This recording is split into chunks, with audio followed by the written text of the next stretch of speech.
স্থানীয় সরকার মন্ত্রণালয়ে ঢাকা দক্ষিণ, ঢাকা উত্তর, নারায়ণগঞ্জ, খুলনা, গাজীপুর ও সিলেট সিটি কর্পোরেশনের প্রশাসক মঙ্গলবার সকালে মন্ত্রী মির্জা ফখরুল ইসলাম আলমগীরের কাছে দেন যোগদানপত্র। এ সময় উপস্থিত ছিলেন প্রতিমন্ত্রী মীর শাহে আলম। যোগদানের পর প্রধানমন্ত্রীর সঙ্গে সাক্ষাৎ করেন ৬ প্রশাসক। এ সময় মশা নিধন ও পরিচ্ছন্ন শহর গড়ার নির্দেশনা দেন তারেক রহমান। সরকার প্রধানের সঙ্গে দেখা করার পর মানুষকে স্বস্তি দিতে কাজ করার অঙ্গীকার করেন প্রশাসকরা।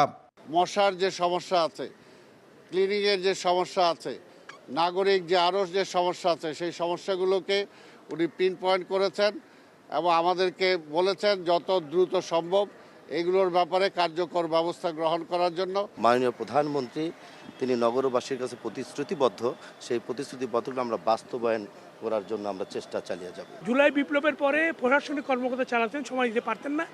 এখন রাজনৈতিক নেতৃবৃন্দ সময় দিয়ে জনগণের কাজটি করবেন।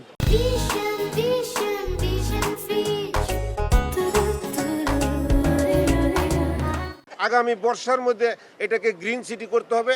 আমরা এই 6 মাসের প্রকল্প নিয়ে কাজ করতে ওনার সাথে কথা দিয়ে আসছি। প্রায়োরিটি ভিত্তিতে যে সকল সমস্যাগুলি আছে সেই সমস্যাগুলি নির্ধারণ করে একটা প্ল্যান 7 দিনের মধ্যে তৈরি করা এবং আগামী 6 মাসের মধ্যে সেই প্ল্যানটা বাস্তবায়ন করার জন্য আমাদেরকে নির্দেশ প্রদান করা হয়েছে। যে সকল সমস্যা আমরা চিহ্নিত করব, এই সমস্যাগুলোর সমাধানের জন্য আমরা প্ল্যান নিব।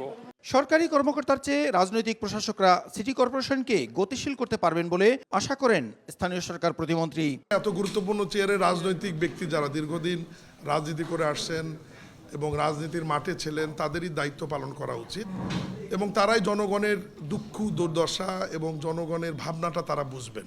এ সময় স্থানীয় সরকার মন্ত্রী বলেন, দলীয় প্রতীকে সিটি কর্পোরেশন নির্বাচন হবে কিনা তার সিদ্ধান্ত নেবে সংসদ।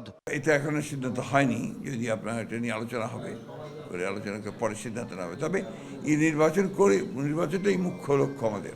যেসব সিটি কর্পোরেশনের মেয়াদ আগে শেষ হবে সেসব জায়গায় নির্বাচন আগে হবে বলেও জানান মির্জা ফখরুল।